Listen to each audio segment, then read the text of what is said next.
ವಿಶೇಷ ಕಾರ್ಯಕ್ರಮಕ್ಕೆ ಸ್ವಾಗತ. ನಾನು ಮಮತಾ ಹೆಗ್ಡೆ. ವೀಕ್ಷಕರೇ, ಶಿಕ್ಷಣ ಅನ್ನೋದು ಪ್ರತಿಯೊಬ್ಬರ ಕನಸು, ಹಕ್ಕು ಹಾಗೂ ಮಹತ್ವಾಕಾಂಕ್ಷೆ. ಸೊ PUC ರಿಸಲ್ಟ್ ಆಗಿದೆ, ಇನ್ CET ಎಕ್ಸಾಮ್ ಅನ್ನು ಬರೆದಿರೋರು ಇದ್ದಾರೆ. ತುಂಬಾ ಜನ PUC ಆದ್ಮೇಲೆ ಏನ್ ಮಾಡಬೇಕು, UG ಕೋರ್ಸಸ್ ಅನ್ನ ಎಲ್ಲಿ ಮಾಡಿದ್ರೆ ಬೆಟರ್ ಇರುತ್ತೆ, PGಗೆ ಹೋಗ್ಬೇಕಾದ್ರೆ ಯಾವ ಕೋರ್ಸನ್ನ ಯಾವ ಇನ್ಸ್ಟಿಟ್ಯೂಷನಲ್ಲಿ ಮಾಡಿದ್ರೆ ನಮಗೆ ಭವಿಷ್ಯದಲ್ಲಿ ಒಂದೊಳ್ಳೆ ಸ್ಕೋಪ್ ಸಿಗುತ್ತೆ ಅನ್ನುವಂಥ ಒಂದು ಪ್ರಶ್ನೆ ಇರುತ್ತೆ. ಪೋಷಕರಿಗೂ ಇದೇ ಚಿಂತೆ, ಮಕ್ಕಳಿಗೂ ಕೂಡ ಇದೇ ಚಿಂತೆ. ಅದರಲ್ಲೂ ವಿದ್ಯಾರ್ಥಿಗಳಂತೂ ಸಿಕ್ಕಾಪಟ್ಟೆ ತಲೆ ಕೆಡಿಸ್ಕೊಂಡು ಒಂದು ಇನ್ಸ್ಟಿಟ್ಯೂಷನಿಂದ ಇನ್ನೊಂದು ಇನ್ಸ್ಟಿಟ್ಯೂಷನ್ಗೆ ಹೋಗೋಷ್ಟೊತ್ತಿಗೆ ಟೈಮ್ ಆಗುತ್ತೆ. ತುಂಬ ಟೈಮ್ ಕನ್ಸ್ಯೂಮಿಂಗ್ ಪ್ರಕ್ರಿಯೆ ಇದು. ಹೀಗಾಗಿ ನಿಮ್ಮ ವಿದ್ಯಾಪೀಠ ಅಂದರೆ ರಾಜ್ಯದ ಅತಿ ದೊಡ್ಡ ಎಜುಕೇಷನ್ ಎಕ್ಸ್ಪೋ ಇದೇ 26 ಮತ್ತು 27ನೇ ತಾರೀಕು Gayatri Vihar gate number 4 palace ಗ್ರೌಂಡ್ನಲ್ಲಿ ಬೆಂಗಳೂರಿನಲ್ಲಿ ನಡೀತಾ ಇದೆ. ಸೊ ಇಲ್ಲಿಗೆ ಬಂದರೆ ಏನು ಲಾಭ ಆಗುತ್ತೆ ಅಂದರೆ, ನೀವು ಒಂದೇ ಸೂರಿನಡಿ ಆಲ್ಮೋಸ್ಟ್ 800ಕ್ಕೂ ಹೆಚ್ಚು UG ಕೋರ್ಸ್ಗಳ ಬಗ್ಗೆ ಮಾಹಿತಿಯನ್ನು ಪಡ್ಕೊಳ್ಳೋದಕ್ಕೆ ಅವಕಾಶ ಇದೆ. ಇಷ್ಟು ಮಾತ್ರ ಅಲ್ಲ, 120ಕ್ಕೂ ಹೆಚ್ಚು ಇನ್ಸ್ಟಿಟ್ಯೂಷನ್ಗಳು ನಿಮಗೆ ಇಲ್ಲಿ ಸಮಗ್ರವಾಗಿ ಮಾಹಿತಿ ಕೊಡಬೇಕು, ನಿಮ್ಮ ಜ್ಞಾನವನ್ನು ಇನ್ನಷ್ಟು ವೃದ್ಧಿ ಮಾಡಬೇಕು ಅಂತ ಕಾಯ್ತಾ ಇದ್ದಾರೆ. ಎಕ್ಸ್ಪರ್ಟೈಸ್ ಇರ್ತಾರೆ, ಯಾವ ಕೋರ್ಸನ್ನು ಮಾಡಿದ್ರೆ ನಿಮಗೆ ಫ್ಯೂಚರಲ್ಲಿ ಲಾಭ ಇದೆ ಅನ್ನೋದನ್ನ ಸವಿವರವಾಗಿ ತಿಳಿಸ್ಕೊಡುವಂತಹ ಪ್ರಯತ್ನವನ್ನು ಮಾಡ್ತಾರೆ. ಇಷ್ಟು ಮಾತ್ರ ಅಲ್ಲ, ಇಷ್ಟೆಲ್ಲ ಫೆಸಿಲಿಟಿ ಇದ್ಮೇಲೆ ಇಲ್ಲಿಗೆ ಹೋಗೋದಕ್ಕೆ ನಾವೇನಾದರೂ ಎಂಟ್ರಿ ಫೀಸನ್ನು ಕಟ್ಟಬೇಕಾ ಅನ್ನೋ ಒಂದು ಪ್ರಶ್ನೆ ಇರುತ್ತೆ. ಎಂಟ್ರಿ ಫೀಸ್ ಯಾವುದೂ ಇಲ್ಲ, ಕಂಪ್ಲೀಟ್ಲಿ ಫ್ರೀ. ಎಲ್ಲರೂ ಬರ್ಬೋದು, ನೀವು, ನಿಮ್ಮ ಫ್ರೆಂಡ್ಸು, ಫ್ಯಾಮಿಲಿ, ರಿಲೇಟಿವ್ಸ್ ಯಾರು ಬೇಕಾದರೂ ಬರ್ಬೋದು. ಸೊ 2 ದಿನ ನೀವು ನಮಗೆ ಕೊಟ್ಟರೆ ನಿಮ್ಮ ಭವಿಷ್ಯ ಅದ್ಭುತವಾಗಿ ಇರುತ್ತೆ ಅನ್ನೋ ಪ್ರಾಮಿಸನ್ನು ವಿದ್ಯಾಪೀಠ ಎಜುಕೇಷನ್ ಎಕ್ಸ್ಪೋ ನಿರಂತರವಾಗಿ ಮಾಡ್ತಾ ಇದೆ. ಇದು 8ನೇ ಆವೃತ್ತಿ. ಅಂದರೆ ಆ ಸಕ್ಸಸ್ ರೇಟ್ ಅಷ್ಟು ಚೆನ್ನಾಗಿರೋದಕ್ಕೆ ಇಷ್ಟು ದೊಡ್ಡ ಎಜುಕೇಷನ್ ಎಕ್ಸ್ಪೋನ ನಾವು ಮಾಡ್ತಾ ಇರೋದು. ಅಂದರೆ ಇಮ್ಯಾಜಿನ್ ಮಾಡ್ಕೊಳ್ಳಿ, 120 ಇನ್ಸ್ಟಿಟ್ಯೂಷನ್ ಒಂದೇ ಸೂರಿನಡಿ ಬರ್ತಾರೆ ಅಂದರೆ ಅದು ಎಷ್ಟು ಅದ್ಭುತ ಕಲ್ಪನೆ ಅಂತ. ಹೀಗಾಗಿ ಈಗ ನಮ್ಮ ಜೊತೆಗೆ 3 ಜನ ಗೆಸ್ಟ್ ಇದ್ದಾರೆ. ಅವರ ಇನ್ಸ್ಟಿಟ್ಯೂಷನಲ್ಲಿ ಏನು ಲಾಭ ಇರುತ್ತೆ, ಯಾವ ಕೋರ್ಸನ್ನು ಮಾಡಿದ್ರೆ ಹೆಚ್ಚು ಡಿಮ್ಯಾಂಡ್ ಇರುತ್ತೆ ಅನ್ನೋದನ್ನ ತಿಳಿಸ್ಕೊಡೋದಕ್ಕೆ ನಮ್ಮ ಜೊತೆಗೆ 3 ಜನ ಗೆಸ್ಟ್ ಇದ್ದಾರೆ. ಸೊ ಅವ್ರನ್ನ ಮೊದಲನೇದಾಗಿ ವೆಲ್ಕಮ್ ಮಾಡ್ತೀನಿ ಕಾರ್ಯಕ್ರಮಕ್ಕೆ. ನನ್ನ ಜೊತೆಗೆ ಮೊದಲನೇದಾಗಿ ಚಾಣಕ್ಯ ಯೂನಿವರ್ಸಿಟಿಯ ಡೀನ್ ಅಕಾಡೆಮಿಕ್ ಅಫೇರ್ಸ್ನ ಪ್ರೊಫೆಸರ್ ಅಶ್ವಿನ್ ಅವರಿದ್ದಾರೆ. ಮೊದಲನೇದಾಗಿ ಅವ್ರನ್ನ ಕಾರ್ಯಕ್ರಮಕ್ಕೆ ವೆಲ್ಕಮ್ ಮಾಡ್ತೀನಿ. ಅಶ್ವಿನ್ ಅವರ ಕಾರ್ಯಕ್ರಮಕ್ಕೆ ಸ್ವಾಗತ. ನಮಸ್ಕಾರ. ಅದೇ ರೀತಿ ಡಾಕ್ಟರ್ ನಾಗೇಶ್ KN ಇದ್ದಾರೆ. ಇವರು ನಾಗಾರ್ಜುನ ಕಾಲೇಜ್ ಆಫ್ ಇಂಜಿನಿಯರಿಂಗ್ ಮತ್ತು ಟೆಕ್ನಾಲಜಿಯ ವೈಸ್ ಪ್ರಿನ್ಸಿಪಲ್. ಸೊ ಅವ್ರನ್ನು ಕೂಡ ಕಾರ್ಯಕ್ರಮಕ್ಕೆ ವೆಲ್ಕಮ್ ಮಾಡ್ತೀನಿ. Hi sir, welcome to the show. Thank you madam. ಜೊತೆಗೆ Cambridge Institute of Technology KR ಪುರಂನ ಪ್ರೊಫೆಸರ್ ಮತ್ತು ಡೀನ್ ಅಕಾಡೆಮಿಕ್ಸ್ ಆಗಿರುವಂತಹ ಡಾಕ್ಟರ್ ಸುಬ್ರಹ್ಮಣ್ಯ S ಕಟ್ಟೆ ಇದ್ದಾರೆ. ಸೊ ಅವ್ರನ್ನು ಕೂಡ ಕಾರ್ಯಕ್ರಮಕ್ಕೆ ವೆಲ್ಕಮ್ ಮಾಡ್ತೀನಿ. ಹಾಯ್ ಸರ್, ಕಾರ್ಯಕ್ರಮಕ್ಕೆ ಸ್ವಾಗತ. ನಮಸ್ಕಾರ, ಎಲ್ಲರಿಗೂ ಧನ್ಯವಾದ. ವಿದ್ಯಾಪೀಠ ಎಜುಕೇಷನ್ ಎಕ್ಸ್ಪೋ, ನೀವು ಸತತವಾಗಿ ನಮ್ಮ ಜೊತೆ ಕೊಲಾಬ್ ಆಗ್ತಾ ಬರ್ತಾ ಇದ್ದೀರಾ. ವಿದ್ಯಾರ್ಥಿಗಳಿಗೆ ಇಷ್ಟು ದೊಡ್ಡ ಎಕ್ಸ್ಪೋದಿಂದ ಆಗುವಂತಹ ಬೆನಿಫಿಟ್ಸ್ ಏನು, ಇಲ್ಲಿಗೆ ಯಾಕೆ ಬರಬೇಕು ಅಂತ ನೀವು ವಿದ್ಯಾರ್ಥಿಗಳನ್ನು ಹೆಂಗೆ ಕನ್ವಿನ್ಸ್ ಮಾಡ್ತೀರಾ ಅಂತ, ಏನಾಗುತ್ತೆ ಬಂದರೆ? ನೀವು ಕೇವಲ ನಿಮ್ಮ ಪ್ರಥಮ ಕೆಲಸಕ್ಕೆ, ಯುವರ್ ಫಸ್ಟ್ ಜಾಬ್ ಆಪರ್ಚುನಿಟಿ, ಅದಕ್ಕಾಗಿ ವಿದ್ಯೆಯನ್ನು ಪಡಿತಾ ಇಲ್ಲ. ನೀವು ಕಾಲೇಜ್ಗೆ ಹೋಗ್ತಾ ಇರೋದು ನಿಮ್ಮ ಮೊದಲನೇ ಕೆಲಸಕ್ಕಲ್ಲ. ಮುಂದೆ ಬರುವಂಥ ಸುಮಾರು 50-60 ವರ್ಷಗಳ ನಿಮ್ಮ ಕೆರಿಯರನ್ನು ರೂಪಿಸಿಕೊಳ್ಳೋದಕ್ಕೆ ನೀವು ಹೋಗ್ತಾ ಇರೋದು. ಅಂದರೆ ಅಷ್ಟು ಮುಂದಕ್ಕೆ, ಅಷ್ಟು ಭವಿಷ್ಯವನ್ನು ನೋಡುವುದಕ್ಕೆ ಬೇಕಾದಂತಹ ಬೇರೆ ಬೇರೆ ರೀತಿಯ ಮಾಹಿತಿಯ ಒಂದು ಕಣಜ ಬೇಕು. ಅಂದರೆ ನಾವು ವಿಶ್ವವಿದ್ಯಾಲಯಗಳ ಬಗ್ಗೆ, ಕಾಲೇಜುಗಳ ಬಗ್ಗೆ ಮೇಲುಮಟ್ಟದ ಪ್ರಶ್ನೆಗಳು ಅಷ್ಟೇ ಅಲ್ಲದೆ ಆಳದ ಕೆಲವು ಪ್ರಶ್ನೆಗಳನ್ನು ಕೇಳಬೇಕಾಗುತ್ತೆ. ನಿಜವಾದ ಪ್ರಶ್ನೆ ನೀವು ಕೇಳಬೇಕು ಅಂದರೆ, ನಿಮ್ಮ ವಿಶ್ವವಿದ್ಯಾಲಯದಲ್ಲಿರುವಂಥ ಫ್ಯಾಕಲ್ಟಿ ಎಲ್ಲೆಲ್ಲಿ ಪಬ್ಲಿಷ್ ಮಾಡ್ತಿದ್ದಾರೆ, ಯಾವ ರೀತಿಯ ಪೇಟೆಂಟ್ಗಳನ್ನು ಪಡ್ಕೊಂಡಿದ್ದಾರೆ, ಇಂತಹ ಪ್ರಶ್ನೆಗಳನ್ನು ಕೇಳಬೇಕು ಅನ್ನುವ ಜಾಯಮಾನ ವಿದ್ಯಾರ್ಥಿಗಳಲ್ಲಿ ಮೂಡಬೇಕು. ಅಂದರೆ ಅವರಿಗೆ ಈ ರೀತಿಯ ವಿದ್ಯಾಪೀಠದಂಥ ಹಲವಾರು ಎಕ್ಸ್ಪೋಜರ್ಗಳು ಬರಬೇಕಾಗತ್ತೆ. ಅದನ್ನು ನೋಡ್ತಾ ನೋಡ್ತಾ ವಿದ್ಯಾರ್ಥಿಗಳು ತಾವು ಕೇಳಬೇಕಾದ ಪ್ರಶ್ನೆಗಳು ಏನು ಈ ವಿಶ್ವವಿದ್ಯಾಲಯಗಳಿಗೆ, ಈ ಕಾಲೇಜುಗಳ ಬಗ್ಗೆ ಅನ್ನೋದನ್ನು ತಿಳ್ಕೊಳ್ತಾ ಹೋಗ್ತಾರೆ. ಮತ್ತು ತಮ್ಮ ಭವಿಷ್ಯವನ್ನು ರೂಪಿಸಿಕೊಳ್ಳೋದು ಅಂದರೆ ಕೇವಲ ಒಂದು ಉದ್ಯೋಗವನ್ನು ಅರಸಿಕೊಳ್ಳುವುದು ಅನ್ನೋದು ಮಾತ್ರ ಅಲ್ಲ. ತಮ್ಮ ಭವಿಷ್ಯವನ್ನು ರೂಪಿಸಿಕೊಳ್ಳೋದು ಅಂದರೆ ಹಲವಾರು ಮಜಲುಗಳಲ್ಲಿ ಹಲವಾರು ರೀತಿಯ ಕೌಶಲ್ಯಗಳನ್ನು ಪಡ್ಕೊಳ್ಳೋದು ಅನ್ನುವಂಥದ್ದು ಅವರಿಗೆ ನೇರವಾಗಿ ಒಂದು ತಮ್ಮ ಅನುಭವಕ್ಕೆ ಬರುತ್ತೆ. ಹಾಗಾಗಿ ಇದೊಂದು ಬಹಳ ಒಳ್ಳೆಯ ಅನುಭವ ಅಂತ ನನಗನ್ಸುತ್ತೆ. Well shed. ಈಗ ನಾವು ನಾಗೇಶ್ ಅವ್ರನ್ನ ಕೇಳೋಣ, ಯಾಕಾಗಿ ವಿದ್ಯಾಪೀಠ ಎಜುಕೇಷನ್ ಎಕ್ಸ್ಪೋಗೆ ವಿದ್ಯಾರ್ಥಿಗಳು ಬರಬೇಕು, ಪೋಷಕರು ಬರಬೇಕು, ಏನು ಲಾಭ ಆಗುತ್ತೆ ಅಂತ ನೀವು ಹೇಳಿ ಸರ್. ನೀವು ಸುದೀರ್ಘವಾಗಿ ನಮ್ಮ ಜೊತೆಗೆ ಒಂದು ಸಖ್ಯವನ್ನು ಬೆಳೆಸ್ಕೊಂಡು ಬಂದಿದ್ದೀರಾ ವಿದ್ಯಾಪೀಠ ಎಜುಕೇಷನ್ ಎಕ್ಸ್ಪೋ ಮೂಲಕ. ಸೊ ಏನು ಬೆನಿಫಿಟ್ಸ್ ಆಗುತ್ತೆ ಇಲ್ಲಿಗೆ ಬಂದರೆ? ಎಲ್ಲರೂ ಎಕ್ಸ್ಪೋಗೆ ವಿಸಿಟ್ ಮಾಡ್ತಾರೆ. ಎಕ್ಸ್ಪೋಗೆ ವಿಸಿಟ್ ಮಾಡಿದಾಗ ಲೀಡಿಂಗ್ ಇನ್ಸ್ಟಿಟ್ಯೂಷನ್ಸು ಫುಲ್ ಎಂಟೈರ್ ಕರ್ನಾಟಕದಿಂದ ಎಲ್ಲ ಇನ್ಸ್ಟಿಟ್ಯೂಷನ್ಸ್ಗೂ ನೀವು ಒಂದು ಪ್ಲ್ಯಾಟ್ಫಾರ್ಮಲ್ಲಿ ಆಪರ್ಚುನಿಟಿ ಕೊಟ್ಟಿರ್ತೀರ. ಸೊ ಸ್ಟೂಡೆಂಟ್ಸ್ ಅಲ್ಲಿ ಎಲ್ಲರೂ ಬಂದು ಅಲ್ಲಿ ಹಾಗೆ ಹೋಗೋದು, ಅವ್ರದ್ದು ಪ್ಲಸ್ ಏನು ಮಾಡಬೇಕು, ಅವರು ಹೆಂಗೆ ಅವರು ಭವಿಷ್ಯವನ್ನು ರೂಪಿಸ್ಕೋಬೇಕು ಅಂತ ತಿಳಿಸ್ಕೊತಾರೆ. ಪ್ಲಸ್ ಅದಕ್ಕಿಂತ ಜಾಸ್ತಿ ಏನು ಅಂದರೆ, ಎಲ್ಲ ಸ್ಟೂಡೆಂಟ್ಸು ಮತ್ತು ಪೇರೆಂಟ್ಸ್ಗೆ ಒಂದು ಕಾಲೇಜಿಂದ ಇನ್ನೊಂದು ಕಾಲೇಜ್ಗೆ, ಇನ್ನೊಂದು ಕಾಲೇಜಿಂದ ಇನ್ನೊಂದು ಕಾಲೇಜ್ಗೆ ಒಂದು ಡೇ ಅಲ್ಲಿ 3 ಕಾಲೇಜಸ್ಸು ಕವರ್ ಮಾಡ್ಬೋದು ಅಷ್ಟೇ. ಹೌದು. ನಿಮ್ಮ ಎಕ್ಸ್ಪೋಗೆ ಅವರು ವಿಸಿಟ್ ಮಾಡಿದಾಗ ಸೊ ಎಂಟೈರ್ ಎಲ್ಲ ಕಾಲೇಜಸ್ಸು 150 ಕಾಲೇಜಸ್ಸು ಒಂದೇ ಪ್ಲ್ಯಾಟ್ಫಾರ್ಮಲ್ಲಿ ಸಿಗ್ತಾರೆ. ಸೊ ದಟ್ ಅಲ್ಲಿ ಅವರು ಬಂದು ಪ್ರತಿ ಒಂದು ಕಾಲೇಜ್ನಲ್ಲಿ ಅವರು ಅಕಾಡೆಮಿಕ್ ಕೌನ್ಸಿಲರ್ ಅಂತ ಒಬ್ಬರು ಇರ್ತಾರೆ. ಆ ಅಕಾಡೆಮಿಕ್ ಕೌನ್ಸಿಲರ್ ಹತ್ರ ಅವರು ಈಚ್ ಆ್ಯಂಡ್ ಎವ್ರಿ ಕಾಲೇಜಲ್ಲಿ ಯಾವ ಕಾಲೇಜ್ ಚೆನ್ನಾಗಿದೆ, ಆ ಕಾಲೇಜಿನಲ್ಲಿ ಯಾವ ಬ್ರಾಂಚ್ ಚೆನ್ನಾಗಿದೆ. ಈಗ ನಾಗಾರ್ಜುನ ಕಾಲೇಜ್ ಅಂದರೆ ನಾಗಾರ್ಜುನ ಕಾಲೇಜಲ್ಲಿ which is the best department ಅಂದರೆ ಆ ಬೆಸ್ಟ್ ಡಿಪಾರ್ಟ್ಮೆಂಟ್ A&ML ಡಿಪಾರ್ಟ್ಮೆಂಟು. ಆ A&ML ಡಿಪಾರ್ಟ್ಮೆಂಟ್ ಮಾಡಿದ್ರೆ ಅವರಿಗೆ ಏನು ಮಾಡ್ಬೋದು ಮುಂದೆ ಅಂತ ಎಲ್ಲ ಅಕಾಡೆಮಿಕ್ ಕೌನ್ಸಿಲರ್ ತಿಳಿಸ್ತಾರೆ.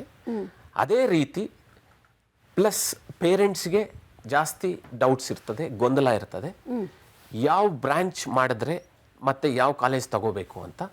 ಅದು ಒಂದು ಡೌಟ್ಸ್ ಕ್ಲಾರಿಫೈ ಆಗುತ್ತೆ. ಅನಂತರ ಪ್ಲೇಸ್ಮೆಂಟ್ಸ್ ಡೌಟ್ಸ್ ಇರ್ತದೆ ಅವರಿಗೆ. ಯಾವ ಕಾಲೇಜ್ ತಗೊಂಡ್ರೆ ಯಾವ ಪ್ಲೇಸ್ಮೆಂಟ್ ಸಿಗುತ್ತೆ. ಟೈರ್ 1 ಕಾಲೇಜಸಲ್ಲಿ ಪ್ಲೇಸ್ಮೆಂಟ್ಸು, ಟೈರ್ 2 ಇದರಲ್ಲಿ ಪ್ಲೇಸ್ಮೆಂಟ್ಸು ಕಂಪನೀಸಲ್ಲಿ, ಟೈರ್ 3 ಇದರಲ್ಲಿ ಪ್ಲೇಸ್ಮೆಂಟ್ಸ್ ಸಿಗುತ್ತೆ ಅಂತ ಎಲ್ಲ ತಿಳಿಸ್ಕೊತಾರೆ. ಆ ನಂತರ ಇದೆಲ್ಲ ಆಗ ನಂತರ ಪೇರೆಂಟ್ಸ್ಗೆ ಎಗೇನ್ ಮತ್ತು ಸ್ಟೂಡೆಂಟ್ಸ್ಗೆ when they are entering for the option entry ಮಾಡೋವಾಗ ಅವರಿಗೆ ಯಾವ ಕಾಲೇಜು ನಾವು ಚೂಸ್ ಮಾಡಿಕೊಂಡ್ರೆ ಚೆನ್ನಾಗಿರ್ತದೆ, ಆ ಕಾಲೇಜಲ್ಲಿ ಯಾವ ಬ್ರ್ಯಾಂಚು ಅಂತ ಒಂದು ತಿಳುವಳಿಕೆ ಸಿಗುತ್ತೆ. ಓಕೆ, ಸೊ ವಿದ್ಯಾರ್ಥಿಗಳಿಗೆ ಯಾಕೆ ಬರಬೇಕು, ಯಾಕೆ ಇದ್ರ ಉಪಯೋಗ ಪಡ್ಕೊಳ್ಬೇಕು ಅಂತ ನೀವು ಕನ್ವಿನ್ಸ್ ಮಾಡೋದಾದ್ರೆ? ಬೆಂಗಳೂರಿನಲ್ಲಿರೋ ಎಲ್ಲ ಕಾಲೇಜುಗಳಿಗೂ ವಿದ್ಯಾರ್ಥಿಗಳು ಪೋಷಕರು ಹೋಗಿ ವಿಸಿಟ್ ಮಾಡಲಿಕ್ಕೆ ಆಗೋದಿಲ್ಲ, ಟ್ರಾಫಿಕ್ ಪ್ರಾಬ್ಲಮ್ ಇರುತ್ತೆ, ಅದೆಲ್ಲ ಇರುತ್ತೆ. ಆದರೆ ಅದಕ್ಕಿಂತ ಇನ್ನೂ ಒಂದು ಉತ್ತಮವಾದ ಅವಕಾಶನ ಪಬ್ಲಿಕ್ ಟಿವಿ ಮಾಡಿಕೊಡ್ತಾ ಇದೆ. ಇದು 2-ವೇ ಕಮ್ಯುನಿಕೇಷನ್ನು. ಈ ವಿದ್ಯಾಪೀಠದಿಂದ 2-ವೇ ಕಮ್ಯುನಿಕೇಷನ್ ಸಿಗುತ್ತೆ ನಮಗೆ. ಯಾಕಂದರೆ ವೆಬ್ಸೈಟ್ನಲ್ಲಿ ಇಟ್ ಈಸ್ 1-ವೇ ಕಮ್ಯುನಿಕೇಷನ್. ನೀವು ಫೋನ್ ಮಾಡಿ ಮಾತಾಡಿದ್ರೂ, ಅಡ್ಮಿಷನ್ ಟೀಮ್ಗೆ ಮಾತಾಡಿದರೂ ಕೂಡ ನಿಮಗೆಲ್ಲ ಥರದ ಮಾಹಿತಿಗಳು ಸಿಗೋದಿಲ್ಲ. ಆದರೆ ಪೋಷಕರಿಗೆ ಮತ್ತು ವಿದ್ಯಾರ್ಥಿಗಳಿಗೆ ನೂರಾರು ಪ್ರಶ್ನೆಗಳಿರುತ್ತೆ. ಒಂದು PUC ಆದಮೇಲೆ ಏನು, ಇಂಜಿನಿಯರಿಂಗ್ ಮಾತ್ರ ಅಲ್ಲ, ಇಂಜಿನಿಯರಿಂಗಲ್ಲೇ ಸಪ್ರೇಟು ಕಂಪ್ಯೂಟರ್ ಸೈನ್ಸ್ ಬೇರೆ ಮತ್ತು ಎಲೆಕ್ಟ್ರಾನಿಕ್ಸ್ ಬೇರೆ. ಕಂಪ್ಯೂಟರ್ ಸೈನ್ಸ್ನಲ್ಲಿ ಮತ್ತೆ AML ಬೇರೆ, ಸೈಬರ್ ಸೆಕ್ಯೂರಿಟಿ ಬೇರೆ, ಡೇಟಾ ಸೈನ್ಸ್ ಬೇರೆ. ಯಾವುದ್ಯಾವುದಕ್ಕೆ ಯಾವ್ಯಾವ ಅವಕಾಶಗಳಿರುತ್ತೆ, ಅದಕ್ಕೆ ಪ್ರಿರಿಕ್ವಿಸಿಟ್ಸ್ ಯಾವ ಥರ ಕೋರ್ಸ್ಗಳನ್ನು ಆಲ್ರೆಡಿ ಮಾಡಿರ್ಬೋದು. ಈ ಥರ ವಿಷಯಗಳನ್ನು ನಾವು ತುಂಬ ಪ್ರಶ್ನೆಗಳಿರುತ್ತೆ. ಇದಕ್ಕೆಲ್ಲ ವೆಬ್ಸೈಟ್ನಲ್ಲಿ ಉತ್ತರ ಹುಡುಕೋದು ತುಂಬ ಕಷ್ಟ. ಇಲ್ಲಿ ಪಬ್ಲಿಕ್ ಟಿವಿ ವತಿಯಿಂದ 120 ಕಾಲೇಜುಗಳು ವಿದ್ಯಾರ್ಥಿಗಳಿಗೆ, ಪೋಷಕರಿಗೆ ಅವೈಲೇಬಲ್ ಇರೋದ್ರಿಂದ ಪ್ರತಿಯೊಬ್ಬರು ಪ್ರಶ್ನೋತ್ತರ ಕಾರ್ಯಕ್ರಮ two way communication is possible in this particular thing. ಅದು dialogue is possible, so that is one good opportunity. Okay, fine. ನಾನು ಹೇಳ್ತಾ ಇದ್ದಾಗಲೇ PUC ನಂತರ ಈಗ ನೀವು ಸಾಂಪ್ರದಾಯಿಕ ಕೋರ್ಸ್ಗಳಂತ ನಾವೇನು ಕರಿತೀವಿ, BCom ಇರ್ಬೋದು, ಜರ್ನಲಿಸಮ್ ಇರ್ಬೋದು, ಬಿಸ್ನೆಸ್ ಮ್ಯಾನೇಜ್ಮೆಂಟ್ ಇರ್ಬೋದು, ಇದಕ್ಕೆಲ್ಲ ಒಳ್ಳೆ ಆಪ್ಷನ್ ಯಾವುದು ಅಂತ ನೋಡುವಂತಹ ಅತ್ಯುನ್ನತ ವೇದಿಕೆ ಅಂತ ಹೇಳಿದ್ರೆ ಅದು ರಾಜ್ಯದ ಅತಿ ದೊಡ್ಡ ಎಜುಕೇಷನ್ ಎಕ್ಸ್ಪೋ ವಿದ್ಯಾಪೀಠ. ಜೊತೆಗೆ ಫಾರೆನ್ಸಿಕ್ ಸೈನ್ಸ್ ಬಗ್ಗೆ ತುಂಬ ಜನರಿಗೆ ಒಂದು ಕುತೂಹಲ ಇರುತ್ತೆ, ಹೆಂಗೆ ಏನು ಕತೆ ಅಂತ. ಬಟ್ ಎಲ್ಲಿ ಹೋಗಬೇಕು, ಯಾವ ಕಾಲೇಜಿಗೆ ಸೇರಿದ್ರೆ ಅದರಲ್ಲಿ ದೊಡ್ಡ ಸ್ಕೋಪ್ ಇರುತ್ತೆ, FSL ತಜ್ಞರಾಗ್ಬೋದು, ಈ ಪ್ರಶ್ನೆಗೂ ಕೂಡ ಇಲ್ಲಿ ಉತ್ತರ ಸಿಗುತ್ತೆ ನಿಮಗೆ. ಆಮೇಲೆ ಗಂಟೆಗೊಂದು ಎವ್ರಿ 1 hour ನಿಮಗೆ ಲಕ್ಕಿ ಡ್ರಾ ಮೂಲಕ ಆಕರ್ಷಕ ಬಹುಮಾನ ಕೂಡ ಸಿಗುತ್ತೆ. ಯಾರಿಗೊತ್ತು ಅದೃಷ್ಟವಂತರು ನೀವೇ ಆಗಿರ್ಬೋದು. ಸೊ ತಡ ಮಾಡಬೇಡಿ, ನೋಟ್ ಮಾಡ್ಕೊಳ್ಳಿ. ಇದೇ 26 ಮತ್ತು 27ನೇ ತಾರೀಕು ಏನೇ ಬ್ಯುಸಿ ಕೆಲಸ ಇದ್ರೂ ಕೂಡ ಎಲ್ಲ ಪಕ್ಕಕ್ಕಿಟ್ಟು ನೀವು ನಿಮ್ಮ ಫ್ರೆಂಡ್ಸ್ ಜೊತೆ, ಫ್ಯಾಮಿಲಿ ಜೊತೆಗೆ ಎಜುಕೇಷನ್ ಎಕ್ಸ್ಪೋಗೆ ಬನ್ನಿ. ಯಾಕೆ ಯೂನಿವರ್ಸಿಟಿಯಲ್ಲಿ ಈಗಾಗಲೇ ಪ್ರತಿಷ್ಠಿತ ಯೂನಿವರ್ಸಿಟಿ ಅಂತ ಹೆಸರು ಪಡ್ಕೊಂಡಾಗಿದೆ, ಕ್ರೆಡಿಬಿಲಿಟಿ ವಿಚಾರಕ್ಕೆ ಅಥವಾ ಕ್ವಾಲಿಟಿ ಎಜುಕೇಷನ್ ಪರ್ಪಸ್ಗೆ. ಸೊ ಸ್ಟಿಲ್ ಯಾವ ಕೋರ್ಸನ್ನು ತಗೊಂಡ್ರೆ ತುಂಬ ಚೆನ್ನಾಗಿರುತ್ತೆ ವಿದ್ಯಾರ್ಥಿಗಳ ಭವಿಷ್ಯ ಅಂತ ಹೇಳ್ತೀರಿ? ಯಾವುದಕ್ಕೆ ಜಾಸ್ತಿ ಡಿಮ್ಯಾಂಡ್ ಇದೆ, ಯಾವ್ಯಾವ ಕೋರ್ಸ್ ಇದೆ ನಿಮ್ಮ ಯೂನಿವರ್ಸಿಟಿಯಲ್ಲಿ ಅಂತ? ಆರ್ಟ್ಸ್, ಮ್ಯಾನೇಜ್ಮೆಂಟ್, ಲಾ, ಸೈನ್ಸಸ್, ಬಯೋಸೈನ್ಸಸ್ ಮತ್ತು ಇಂಜಿನಿಯರಿಂಗ್, ಈ ಎಲ್ಲ ಫೀಲ್ಡಲ್ಲೂ ನಮಗೆ ಬ್ಯಾಚುಲರ್ಸ್, ಮಾಸ್ಟರ್ಸ್ ಮತ್ತು PhD ಕೋರ್ಸ್ಗಳಿವೆ. ಯಾವ ಕೋರ್ಸನ್ನು ತಗೊಂಡ್ರೆ ಒಳ್ಳೆಯದು ಅನ್ನುವ ಪ್ರಶ್ನೆಗೆ ಚಾಣಕ್ಯ ಯೂನಿವರ್ಸಿಟಿಯ ಒಂದು ವಿಶಿಷ್ಟವಾದ ಉತ್ತರ ಇದೆ. ಅದೇನು ಅಂದರೆ the philosophy of liberal education. ನಿಮಗೆ ಫಿಸಿಕ್ಸ್ ಇಷ್ಟನೋ ಅಥವಾ ಇತಿಹಾಸವನ್ನು ಓದೋದು ಇಷ್ಟನೋ ಅಂತ ಕೇಳಿದರೆ ಭಾರತದಲ್ಲಿ ಹೆಚ್ಚಿನ ವಿದ್ಯಾರ್ಥಿಗಳು ಯಾವುದಾದ್ರೂ ಒಂದು ಉತ್ತರವನ್ನು ಕೊಡಬೇಕು. ಚಾಣಕ್ಯದಲ್ಲಿ ನೀವು ಎಷ್ಟು ಉತ್ತರಗಳನ್ನು ಬೇಕಾದರೂ ಕೊಡ್ಬೋದು. ನಾನು ಫಿಸಿಕ್ಸ್ ಮೇಜರನ್ನು ಮಾಡ್ತೀನಿ, ಹಿಸ್ಟ್ರಿ ಮೈನರನ್ನು ಮಾಡ್ತೀನಿ, ಅಥವಾ ಸಿವಿಲ್ ಇಂಜಿನಿಯರಿಂಗ್ ಮೇಜರನ್ನು ಮಾಡ್ತೀನಿ, ಡೇಟಾ ಹ್ಯೂಮನಿಸ್ಟಿಕ್ಸ್ ಅಥವಾ ಡಿಜಿಟಲ್ ಹ್ಯುಮ್ಯಾನಿಟೀಸ್ ಅನ್ನುವ ಮೈನರನ್ನು ಮಾಡ್ತೀನಿ. ಈ ರೀತಿಯಲ್ಲಿ ಹಲವಾರು ವಿಧಗಳಲ್ಲಿ ನಿಮ್ಮ ಶೈಕ್ಷಣಿಕ ಜರ್ನಿಯನ್ನು ನೀವೇ ರೂಪಿಸಿಕೊಳ್ಳುವಂಥ ಸಾಧ್ಯತೆ ಚಾಣಕ್ಯ ವಿಶ್ವವಿದ್ಯಾಲಯದಲ್ಲಿದೆ. ಮತ್ತು ಒಂದು ವಿಶ್ವವಿದ್ಯಾಲಯದ ಅತ್ಯುತ್ತಮವಾದ ಅನುಭವ ಏನು ಅಂದರೆ, ನೀವು ಯಾವುದೇ ಒಂದು ಡಿಪಾರ್ಟ್ಮೆಂಟಿನ ಒಂದು ವೈಶಿಷ್ಟ್ಯದ ತಜ್ಞತೆಯನ್ನು ಮಾತ್ರ ಪಡ್ಕೊಳ್ಳೋದಿಲ್ಲ. ಹಲವಾರು ಬೇರೆ ಬೇರೆ ರೀತಿಯ ಡಿಸಿಪ್ಲಿನ್ಗಳಿಂದ ಬಂದಂತಹ ಸ್ಕಾಲರ್ಸು ಒಂದು ವಿಶ್ವವಿದ್ಯಾಲಯದ ಒಂದೇ ಸೂರಿನ ಕೆಳಗಿರ್ತಾರೆ. ಅವರೆಲ್ಲರಿಂದಲೂ ಸಮಾನವಾಗಿ ಕಲಿಯುವಂಥ ಸಾಧ್ಯತೆಯನ್ನು ಚಾಣಕ್ಯ ವಿಶ್ವವಿದ್ಯಾಲಯ ಮಾಡಿಕೊಡುತ್ತೆ. ಅದು ಹೇಗೆ ಅಂದರೆ, ನೀವು ಯಾವ ವಿಷಯವನ್ನೇ ತಗೊಳ್ಳಿ, ನೀವು ಎಂಜಿನಿಯರಿಂಗ್ ಅನ್ನು ತಗೊಳ್ಳಿ, ಮ್ಯಾನೇಜ್ಮೆಂಟನ್ನು ತಗೊಳ್ಳಿ, ಆರ್ಟ್ಸ್ ಆ್ಯಂಡ್ ಸೈನ್ಸನ್ನು ತಗೊಳ್ಳಿ, ಎಲ್ಲ ವಿದ್ಯಾರ್ಥಿಗಳು ಒಂದು ಕಾಮನ್ ಕೋರ್ ಕರಿಕ್ಯುಲಮ್ನ ಮೂಲಕವೇ ಹೊರಗೆ ಬರ್ತಾರೆ. ಅಂದರೆ ಕೆಲವು ನಿರ್ದಿಷ್ಟವಾದಂತಹ ಕೌಶಲ್ಯಗಳು, ಕೆಲವು ಪರಿಪ್ರೇಕ್ಷ್ಯಗಳು, ಕೆಲವು ಪರ್ಸ್ಪೆಕ್ಟಿವ್ಗಳು ಮತ್ತು ಒಂದು ರೀತಿಯ ಡಿಸಿಪ್ಲಿನರಿ ಎಕ್ಸ್ಪರ್ಟೀಸ್ ಇದು ಸಮಾನವಾಗಿ ಎಲ್ಲ ವಿಶ್ವವಿದ್ಯಾಲಯದ ವಿದ್ಯಾರ್ಥಿಗಳಿಗೂ ಸಿಗಬೇಕು. ಅವರು ನಂತರ ಯಾವ ರೀತಿಯ ಸ್ಪೆಷಲೈಸೇಷನನ್ನು ಪಡ್ಕೊಳ್ಬಹುದು ಅನ್ನೋದು ಅವರಿಗೆ ಬಿಟ್ಟಂಥ ವಿಚಾರ. ಸೊ ಒಂದು ರೀತಿಯಲ್ಲಿ student flexibility is at the heart of the Chanakya philosophy of education. ಮತ್ತು ನಾನು ಇವತ್ತು ನನಗೆ ಮ್ಯಾನೇಜ್ಮೆಂಟ್ನಲ್ಲಿ ಒಂದು ಡಿಗ್ರಿ ಮಾಡಬೇಕು ಅಂತ ಅನಿಸಿದೆ, 1 ವರ್ಷದ ನಂತರ ನನ್ನ ಮನಸ್ಸು ಬದಲಾಗಿ ನನಗೆ ಲಾನಲ್ಲಿ ಮಾಡಿದ್ರೆ ಚೆನ್ನಾಗಿರೋದಲ್ಲ, ಯಾಕಂದರೆ ನನ್ನ ಆಸಕ್ತಿ ಅಲ್ಲಿದೆ ಅಂತ ಅನಿಸಿದೆ. ಚಾಣಕ್ಯದಲ್ಲಿ ಅದಕ್ಕೂ ಸಾಧ್ಯತೆ ಇದೆ. Because you can move tracks. ನಿಮ್ಮ ಒಂದು ಕೆಫೆಟೇರಿಯಾ ಸಿಸ್ಟಮ್ ಅಂತ ನಾವೇನು ಕರಿತೀವಿ, ಆ ರೀತಿಯಲ್ಲಿ ನೀವು ಯಾವ ರೀತಿಯ ಕ್ರೆಡಿಟ್ಗಳನ್ನು ಸಂಪಾದಿಸ್ಕೊಳ್ತಾ ಇದ್ದೀರೋ ಅದರ ಮೂಲಕ ನಿಮ್ಮ the flavour of education that you want can be designed, curated for you. ಈ ವೈಶಿಷ್ಟ್ಯ ಭಾರತದಲ್ಲಿ ಬಹಳಷ್ಟು ವಿಶ್ವವಿದ್ಯಾಲಯಗಳಲ್ಲಿ ಇಲ್ಲ. ಇದು ಕೆಲವು ವಿಶ್ವವಿದ್ಯಾಲಯಗಳಲ್ಲಿ ಇರುವಂಥದ್ದು. ಇದನ್ನು ಚಾಣಕ್ಯದಲ್ಲಿ ನಾವು ಒಂದು ಬಹಳ ದೊಡ್ಡ ಮಟ್ಟದಲ್ಲಿ ಮುಂದಕ್ಕೆ ತಂದಿದ್ದೀವಿ ಅನ್ನೋದು ನಮಗೆ ಬಹಳ ಹೆಮ್ಮೆಯ ವಿಷಯ. Okay, fine. ನಿಮ್ಮ ಇನ್ಸ್ಟಿಟ್ಯೂಷನಲ್ಲಿ ಸ್ಪೆಷಲೈಸೇಷನ್ ಕೋರ್ಸ್ ಅಂತ ಯಾವುದಕ್ಕೆ ಹೆಚ್ಚು ಡಿಮ್ಯಾಂಡ್ ಇದೆ, ಯಾವ್ಯಾವ ಕೋರ್ಸ್ಗಳನ್ನು ಹೊಂದಿದ್ದೀರಿ, ಮತ್ತು ವಿದ್ಯಾರ್ಥಿಗಳಿಗೆ ಆಂಟ್ರಪ್ರಿನರ್ಶಿಪ್ ನಿಟ್ಟಿನಲ್ಲಿ ಏನು ಹೆಜ್ಜೆನ ಹಾಕ್ಕೊಡ್ತಾ ಇದ್ದೀರಿ ಅಂತ? Nagarjuna College of Engineering and Technology is one of the best engineering college. It is an autonomous college. Autonomous ಅಲ್ಲಿ under VTU only ನಮ್ಮ ಕಾಲೇಜು. ನಮ್ಮ vision leadership and excellence in education. ನಾವು courses we are offering UG ಪ್ರೋಗ್ರಾಮಲ್ಲಿ BE computer science, information science, CSC artificial intelligence and machine learning, computer science data science, computer science IoT and cyber security and blockchain. PG programmes MBA,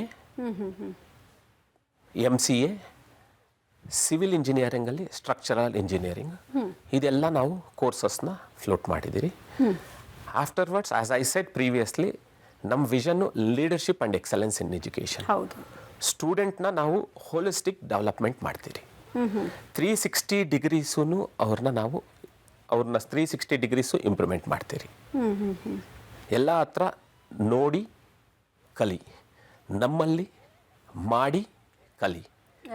ಕೈ ಕೆಸರಾದರೆ ಬಾಯಿ ಮೊಸರು ಅಂತ ಗಾದೆಯಲ್ಲೇ ಹೇಳ್ತೀರಿ. ಮಕ್ಕಳಿಗೆ ಈಗ first year ಬಂದಿದ್ದ ತಕ್ಷಣವೇ ನಾವು ಹ್ಯಾಂಡ್ಸ್ ಆನ್ ಸೆಕ್ಷನ್ ಕೊಡ್ತೀರಿ. ನಮ್ಮಲ್ಲಿ ಸಪ್ರೇಟ್ ಏನು ಕಲಿಕೆ ಇದೆ ಅಂದರೆ, ಫಸ್ಟ್ ಇಯರಲ್ಲೇ ನಾವು ರೆಗ್ಯುಲರ್ ಅಕಾಡೆಮಿಕ್ಸ್ ಇರ್ತದೆ, ಅದರ ಜೊತೆಗೆ ನಾವು ಒಂದು ಸಬ್ಜೆಕ್ಟ್ಸ್ನ ನಾವು ಒಂದು ಟೆಕ್ ಹಬ್ ಅಂತ ಒಂದು ಕಂಪನಿ ಮ್ಯಾನೇಜ್ಮೆಂಟ್ ರೀತಿಯಿಂದ ನಾವು ಎಸ್ಟಾಬ್ಲಿಷ್ ಮಾಡಿದ್ದೀರಿ. ಇನ್ಫೋಸಿಸು, TCS, IBM ಅಲ್ಲಿಂದ ನಾವು ಫ್ಯಾಕಲ್ಟೀಸ್ನ ರೆಕ್ರೂಟ್ ಮಾಡಿಕೊಂಡು ನಮ್ಮ ಈ 15 ಫ್ಯಾಕಲ್ಟೀಸು ಟೆಕ್ ಹಬ್ಬಲ್ಲಿ ಪ್ರೊಫೆಸರ್ ಭಾರ್ಗವ್ ಅಂತ ಲೀಡ್ ಮಾಡ್ತಾರೆ. ಫಸ್ಟ್ ಇಯರಲ್ಲೇ ನಾವು ಹ್ಯಾಂಡ್ಸ್ ಆನ್ ಸೆಷನ್ ಮಾಡ್ತೀರಿ. ಅವರಿಗೆ ಲ್ಯಾಪ್ಟಾಪ್ಸ್ ಕಂಪಲ್ಸರಿ ಮಾಡಿದ್ದೀರಿ. ಸೊ ಅವರು ಪ್ರೋಗ್ರಾಮ್ನ ರನ್ ಮಾಡಿ ಕೋಡಿಂಗ್ನ ಅವರು ಕಲಿತು ಲೇಟರ್ ಇದರಿಂದ ಅವರು they will present in the codathons, hackathons, paper ಪ್ರೆಸೆಂಟೇಷನ್ಸ್ಗೆ ಫಸ್ಟ್ ಇಯರಲ್ಲೇ ಕಳಿಸ್ತೀರಿ. ಎಗೇನ್ ಒಂದು ಯೂನಿಕ್ನೆಸ್ ಏನು ಅಂದರೆ, ನಮ್ಮಲ್ಲಿ ಕ್ರಿಯೇಟಿವ್ ಸೆಂಟರ್ ಅಂತ ಒಂದು ಕ್ರಿಯೇಟ್ ಮಾಡಿದ್ದೀರಿ ಫಸ್ಟ್ ಇಯರಲ್ಲೇ. ಲೇಟರ್ ಇದೇ continuation first semester, second semester, third semester ಇದೇ ಥರ ಬಂದಾಗ 5th ಸೆಮಿಸ್ಟ್ರಲ್ಲಿ ಮಿನಿ ಪ್ರಾಜೆಕ್ಟ್ ಮಾಡ್ತಾರೆ, 7th ಸೆಮಿಸ್ಟ್ರಲ್ಲಿ ಮೇಜರ್ ಪ್ರಾಜೆಕ್ಟ್ ಮಾಡ್ತಾರೆ. ಆ ನಂತರ what we have done is ಎಲ್ಲ ಸ್ಟೂಡೆಂಟ್ಸ್ಗೂ ಮ್ಯಾಂಡೇಟ್ರಿ ಮಾಡಿದ್ದೀರಿ. ಆ ಪ್ರಾಜೆಕ್ಟಿಂದ ಆದಮೇಲೆ ವಾಟ್ ಈಸ್ ದ ಔಟ್ಕಮ್ ಅಂದರೆ, that project should end up with a patent, the project should end up with a journal, or project should end up with a conference paper. ನಮಗೆ ಈಗ ರೀಸೆಂಟಾಗಿ 2 months back we got highest patent ನಾವು publish ಮಾಡಿರೋದಕ್ಕೆ IPR cell ಚೆನ್ನೈಯಿಂದ ನಮಗೆ ಒಂದು award ಕೂಡ ಸಿಕ್ತು. ಈ ರೀತಿ ನಾವು ಹೋಲಿಸ್ಟಿಕ್ ಡೆವಲಪ್ಮೆಂಟ್ ಮಾಡ್ತೀರಿ ಸ್ಟೂಡೆಂಟ್ಸ್ನ. ಲೇಟರ್ ಈ ಥರ 5th 6th ಸೆಮಿಸ್ಟ್ರಲ್ಲೇ students will be ready for the industry. ಆಗ ಕಂಪನೀಸ್ ಬಂದು ನಮ್ಮ ಸ್ಟೂಡೆಂಟ್ಸ್ನ they will take the companies ತಗೊತಾರೆ. Plus again later every student will end up with in a top most ಕಂಪ್ನೀಸಲ್ಲಿ ಅವರು ಪ್ಲೇಸ್ ಆಗ್ತಾರೆ, ಆರ್ ಎಂಟರ್ಪ್ರಿನರ್ ಆಗ್ತಾರೆ, ಆರ್ ಹೈಯರ್ ಸ್ಟಡೀಸ್ಗೆ ಆಚೆಗಡೆ ಹೋಗ್ತಾರೆ. ಈ ರೀತಿ ನಾವು ಎಲ್ಲ ಸೈಡಿಂದನೂ ಇದು. ಆನಂತರ ಫಸ್ಟ್ ಇಯರಲ್ಲೇ ನಾವು NPTEL ಕೋರ್ಸು ಗೈಡೆನ್ಸ್ ಕೊಡ್ತೀರಿ ಸ್ಟೂಡೆಂಟ್ಸ್ಗೆ. IISc ಮತ್ತು IIT ಅಲ್ಲಿಂದ ಆನ್ಲೈನ್ ಕ್ಲಾಸಸ್ ಕೊಡ್ತಾರೆ, NPTEL classes. Students will clear this NPTEL courses. Again I thank management. ಈ ರಿಜಿಸ್ಟ್ರೇಷನ್ ಫೀಸ್ ಏನಿದೆ ಸ್ಟೂಡೆಂಟ್ಸ್ಗೂ ಫ್ಯಾಕಲ್ಟೀಸ್ಗೆ ಎಂಟೈರ್ ರಿಜಿಸ್ಟ್ರೇಷನ್ ಫೀಸು ಅವರಿಗೆ ವಾಪಸ್ ಮಾಡ್ತಾರೆ. ಆ ನಂತರ ಇದೇ ರೀತಿ ನಾವು ಮಕ್ಕಳಿಗೆ ಸ್ವಲ್ಪ ಹ್ಯಾಂಡ್ಸ್ ಆನ್ ಕಲಿತ ಇನೋವೇಟಿವ್ ಟೀಚಿಂಗ್ನ ಮಾಡ್ತೀರಿ. ಓಕೆ. ಆ ನಂತರ ನಮಗೆ facilities what are the availability ಅಂದರೆ ನಮ್ಮ ಕಾಲೇಜು 130 ಎಕರ್ಸಲ್ಲಿ ನಮ್ಮ ಕಾಲೇಜು ಫುಲ್ ಎಂಟೈರ್ ಲೊಕೇಶನ್ನಲ್ಲಿ ಇದೆ. ಓಕೆ. ಅಲ್ಲಿ ಫೆಸಿಲಿಟೀಸ್ ಏನು ಅಂದರೆ 50% ಆಫ್ ದ ಸ್ಟೂಡೆಂಟ್ಸ್ ಇನ್ ಕ್ಯಾಂಪಸಲ್ಲೇ ಇರ್ತಾರೆ, 50% ಟ್ರಾವೆಲಿಂಗ್ ಮಾಡ್ತಾರೆ. Right. 8 blocks of boys hostel ಇದೆ, 3 ಬ್ಲಾಕ್ಸ್ ಆಫ್ ಗರ್ಲ್ಸ್ ಹಾಸ್ಟೆಲ್ ಇದೆ, and separate we have this ಒಂದು ಸ್ಟಾಫ್ ಕ್ವಾರ್ಟರ್ಸು ಇದೆ. ಈ ರೀತಿ ನಾವು ನೋಡಿಕೊಂಡು ಮಕ್ಕಳಿಗೆ ಅಲ್ಲೇ ನಮ್ಮಿರೋ staff members evening 4 to 6 foreign languages guidance ಕೊಡ್ತಾರೆ. ಜರ್ಮನ್ ಲ್ಯಾಂಗ್ವೇಜ್ ಆಗಲಿ, ಜಪಾನ್ ಲ್ಯಾಂಗ್ವೇಜ್ ಆಗಲಿ ಅವರಿಗೆ ಟ್ರೈನ್ ಅಪ್ ಮಾಡಿ, ಸೊ ದಟ್ ಒಂದು ಅದರ್ ಕಂಟ್ರೀಸ್ಗೆ ಸ್ಟೂಡೆಂಟ್ಸ್ನ ಕಳಿಸೋದಕ್ಕೆ, ಅವರು ಮಾಸ್ಟರ್ಸ್ ಮಾಡೋದಕ್ಕೆ ಈ ಥರ ಸರ್ವತೋಮುಖ ಬೆಳವಣಿಗೆಗೆ ನಾಗಾರ್ಜುನ ಇನ್ಸ್ಟಿಟ್ಯೂಟ್ ದುಡಿತಾ ಇದೆ ಅಂತ ಹೇಳ್ತಾ ಇದ್ರಿ. ನೀವು ಹೇಳಿ ಸರ್, ಕ್ಯಾಂಬ್ರಿಡ್ಜ್ ಇನ್ಸ್ಟಿಟ್ಯೂಟ್ ಆಫ್ ಟೆಕ್ನಾಲಜಿನಲ್ಲಿ ವಿದ್ಯಾರ್ಥಿಗಳಿಗೆ ಸ್ಪೆಷಲೈಸೇಷನ್ ಕೋರ್ಸಸ್ ಮತ್ತೆ ಡಿಮ್ಯಾಂಡ್ ಇರೋದು ಯಾವುದನ್ನು ತಗೊಂಡ್ರೆ ಬೆಟರು ಅಂತ ಹೇಳ್ತಾರೆ. 2 ಪ್ರಶ್ನೆಗೆ ಉತ್ತರ ಕೊಡೋದಾದ್ರೆ, ನಮ್ಮ ಕೇಂಬ್ರಿಡ್ಜ್ ಇನ್ಸ್ಟಿಟ್ಯೂಟ್ ಆಫ್ ಟೆಕ್ನಾಲಜಿ 18 ವರ್ಷ ಹಳೆಯ college. Shri D K Mohan ಅಂತ ನಮ್ಮ ಚೇರ್ಮನು ಅವರು ಎಸ್ಟಾಬ್ಲಿಷ್ ಮಾಡಿದ್ರು 2007.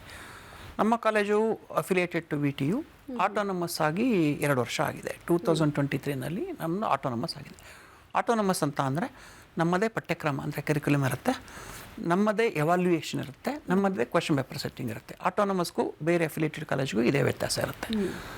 ನಮ್ಮಲ್ಲಿ 9 BE ಪ್ರೋಗ್ರಾಮ್ಗಳನ್ನು ಕೊಡ್ತಾ ಇದ್ದೀವಿ. ಕಂಪ್ಯೂಟರ್ ಸೈನ್ಸ್ನಲ್ಲಿ sub divisions like IoT, then information science engineering, electronics and communication ಇದೆ, ಮತ್ತು ಮೆಕ್ಯಾನಿಕಲ್ ಇಂಜಿನಿಯರಿಂಗ್ ಇದೆ, ಸಿವಿಲ್ ಇಂಜಿನಿಯರಿಂಗ್ ಇದೆ. ಇದಲ್ಲದೆ ಮತ್ತು ನಾವು MCA ಮತ್ತು MBA ಪ್ರೋಗ್ರಾಮ್ಗಳನ್ನು ಕೊಡ್ತೀವಿ, ಮತ್ತು 9 ಸೆಂಟ್ರ್ಗಳಲ್ಲಿ PhDನೂ ಕೊಡ್ತೀವಿ.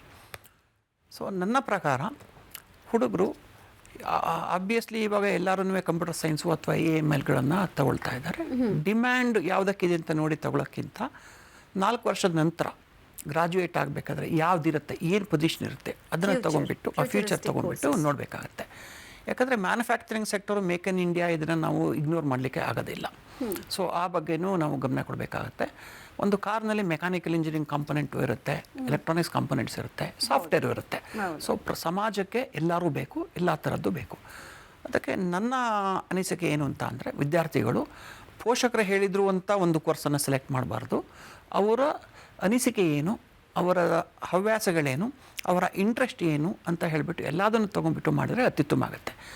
ಇದಕ್ಕೆ ಹಲವಾರು ವಿಷಯಗಳನ್ನು ಕನ್ಸಿಡರ್ ಮಾಡಬೇಕಾಗತ್ತೆ. ಒಂದು ಪಠ್ಯಕ್ರಮ, ಕರಿಕ್ಯುಲಮ್ ಏನಿದೆ ಅಂತ ಹೇಳಿಬಿಟ್ಟು, ಈಗ ನಮ್ಮ ಕಾಲೇಜಿನಲ್ಲಿ ಕೇಂಬ್ರಿಡ್ಜ್ ಇನ್ಸ್ಟಿಟ್ಯೂಟ್ ಆಫ್ ಟೆಕ್ನಾಲಜಿಯಲ್ಲಿ ನಮ್ಮ ಪಠ್ಯಕ್ರಮವನ್ನು ನಾವು ಬೆಂಚ್ ಮಾರ್ಕಿಂಗ್ ಮಾಡ್ತೀವಿ. ಯಾರ ಜೊತೆ ಬೆಂಚ್ ಮಾರ್ಕಿಂಗ್ ಮಾಡ್ತೀವಿ ಅಂತಂದರೆ, VTU ಜೊತೆಗೆ, ಬೇರೆ ಎಸ್ಟಾಬ್ಲಿಷ್ಡ್ ಆಟೋನಮಸ್ ಕಾಲೇಜ್ ಜೊತೆಗೆ, ಒಂದು ನಮ್ಮ NIT ಸುರತ್ಕಲ್ ಜೊತೆಗೆ, ಇನ್ನೊಂದು ಹಳೆಯ IIT ಜೊತೆಗೆ, IIIT ಬ್ಯಾಂಗ್ಳೂರ್ ಜೊತೆಗೆ, ಆಮೇಲೆ ಇನ್ನೊಂದು ಎಸ್ಟಾಬ್ಲಿಷ್ಡ್ IIT ಜೊತೆಗೆ, ಅದೇ ಥರ ಒಂದು ಫಾರಿನ್ ಯೂನಿವರ್ಸಿಟಿ ಜೊತೆಗೆ ನಮ್ಮ ಪಠ್ಯಕ್ರಮವನ್ನು ಹೋಲಿಕೆ ಮಾಡಿಬಿಟ್ಟು ನಾವು ಅದನ್ನು ಸಿದ್ಧ ಮಾಡ್ತೀವಿ.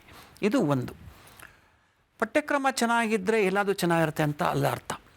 ಅದನ್ನು ಇಂಪ್ಲಿಮೆಂಟ್ ಮಾಡಲಿಕ್ಕೆ ಯಾವ ಥರ ಸಾಧ್ಯತೆಗಳು, ಸವಲತ್ತುಗಳು ನಾವು ಹುಡುಗರಿಗೆ ಕೊಡ್ತೀವಿ, ಓದುವ ಮಕ್ಕಳಿಗೆ ಕೊಡ್ತೀವಿ, ಅದು ತುಂಬ ಇಂಪಾರ್ಟೆಂಟ್ ಆಗುತ್ತೆ.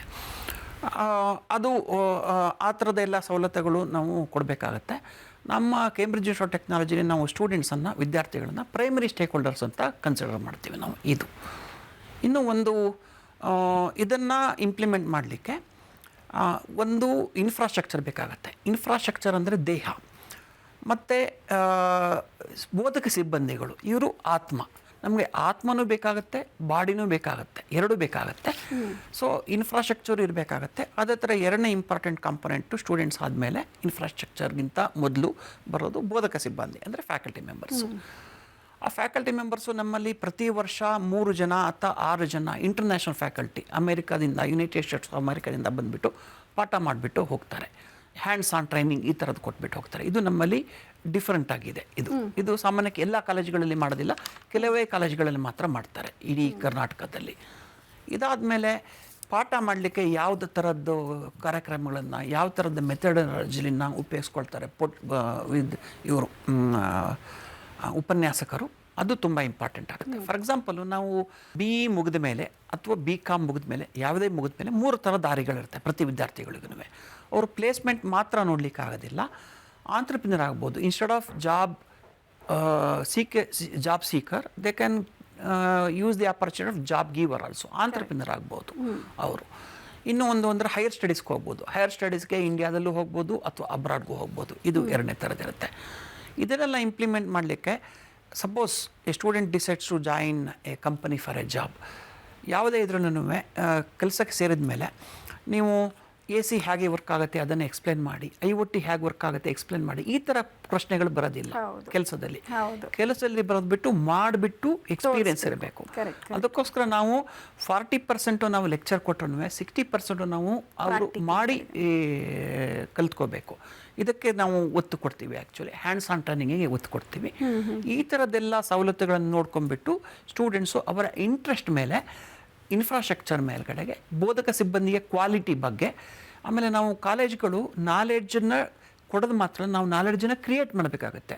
ನಾವು ಫ್ಯಾಕಲ್ಟಿ ಮೆಂಬರ್ಸು ನಾಲೆಡ್ಜ್ ಕ್ರಿಯೇಷನ್ಗೆ ಕೆಪಾಸಿಟಿ ಇದೆಯಾ ಅದನ್ನು ಕನ್ಸಿಡರ್ ಮಾಡಿಬಿಟ್ಟು ಈ ಥರ ಎಲ್ಲ ಸೆಲೆಕ್ಟ್ ಮಾಡಿಬಿಟ್ಟು ನೀವು ಒಂದು ಕಾಲೇಜನ್ನು ಸೆಲೆಕ್ಟ್ ಮಾಡಿ ಅನ್ನೋದು ನನ್ನ ಒಂದು ಸಲಹೆ. All right. ಸೊ ಇಷ್ಟೊತ್ತು ಕಾರ್ಯಕ್ರಮಕ್ಕೆ ಬಂದು ಸಾಕಷ್ಟು ವಿಚಾರಗಳನ್ನು ತಿಳಿಸ್ಕೊಡ್ರಿ. ಧನ್ಯವಾದ ತಮ್ಮೆಲ್ಲರಿಗೂ ಕೂಡ. ನಮಸ್ಕಾರ. ವೀಕ್ಷಕರೇ, ಉತ್ಕೃಷ್ಟ ಗುಣಮಟ್ಟದ ಶಿಕ್ಷಣ ಬೇಕು ಅನ್ನೋದು ನಿಮ್ಮೆಲ್ಲರ ಹೆಬ್ಬಯಕೆ ಆಗಿದ್ರೆ ಸೊ ಒನ್ ಸ್ಟಾಪ್ ಸೊಲ್ಯೂಷನ್ ಆಗಲೇ ಹೇಳಿದ ಹಾಗೆ ಇದೆ 26 ಮತ್ತು 27ನೇ ತಾರೀಕು ರಾಜ್ಯದ ಅತಿ ದೊಡ್ಡ ಎಜುಕೇಷನ್ ಎಕ್ಸ್ಪೋ ವಿದ್ಯಾಪೀಠ. ಸೊ ಗೊತ್ತಿದೆಯಲ್ಲ ಅಡ್ರೆಸ್ಸು, ಎಲ್ಲಿಗೆ ಬರಬೇಕು ಅಂತ. ತುಂಬ simple address, Gayatri Vihar, gate number 4, ಅರಮನೆ ಮೈದಾನ, ಬೆಂಗಳೂರು. ಇಲ್ಲಿಗೆ ಬಂದರೆ ಸಾಕು, ನಿಮಗೆ ಎಲ್ಲ ರೀತಿಯಾದಂತಹ ಮಾಹಿತಿ, ಯಾವುದೇ course name it you get it, ಆ ರೀತಿಯಾಗಿ ವಾತಾವರಣ ಇದೆ. ಸೊ ಅದರ ಕಂಪ್ಲೀಟ್ ಉಪಯೋಗವನ್ನು ನೀವು ಪಡ್ಕೊಳ್ಳಿ ಅಂತ ಹೇಳ್ತಾ ಕಾರ್ಯಕ್ರಮ ಮುಗಿಸ್ತಾ ಇದ್ದೀನಿ. ಇದಾಗಿತ್ತು ಈ ಹೊತ್ತಿನ ವಿಶೇಷ. ನೆನಪಲ್ಲಿ ನ್ಯೂಸ್ ಅಂದರೆ ಪಬ್ಲಿಕ್ ಟಿವಿ.